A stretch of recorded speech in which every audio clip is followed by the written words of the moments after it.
السلام عليكم ورحمة الله وبركاته. رجعنا لكم في فيديو جديد من فيديوهاتنا، وإن شاء الله النهاردة سؤال كتير جدا بيسأل لي يا أبو هاجر، أنا عندي سلكات بربي فيها ودراج السلكات، باجي أفتح أبص ألاقيها مليانة مية، بلاقي الإدراج كلها مليانة مية، والحمام البراز بتاعه كله مية. طيب في الأيام اللي احنا فيها دي، اللي هو برودة الجو ودرجة الحرارة عندك منخفضة، تمام، ممكن ما يكونش مرض. نركز الله يكرمكم يا جماعة.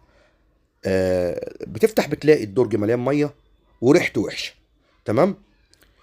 لو الجو ساقعه دفي مكانك، امن الدنيا كويس، اقفل تيارات الهواء وعطش الحمام، وشوف لو الموضوع عندك ما تحسنش ولقيته بقى بيزيد عندك باستمرار، تعرف كده ان هو فيروسي. طيب لو هو فيروسي نعمل ايه يا ابو هاجر؟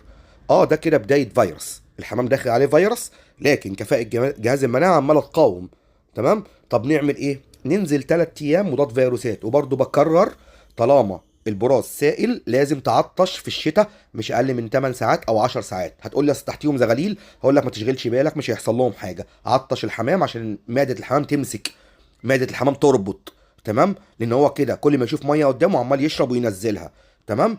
طيب هنفترض ان هو ده من السقعه واحنا دفينا، هتلاقي البراز اتحسن تدريجيا مع التعطيش، هيتحسن تدريجيا. لكن لو فيروسي 3 ايام مضاد فيروسات، تمام، وبعد كده يوم خميره. ايه اقوى نوع مضاد فيروسات؟ قلنا فيركون اس بيطري. 3 ايام ما عندناش فيركون اس اللي هو الامريكي البيطري، نستخدم بتادين بتاع الجروح 3 ايام سنتي على اللتر، او يود بيطري سنتي على اللتر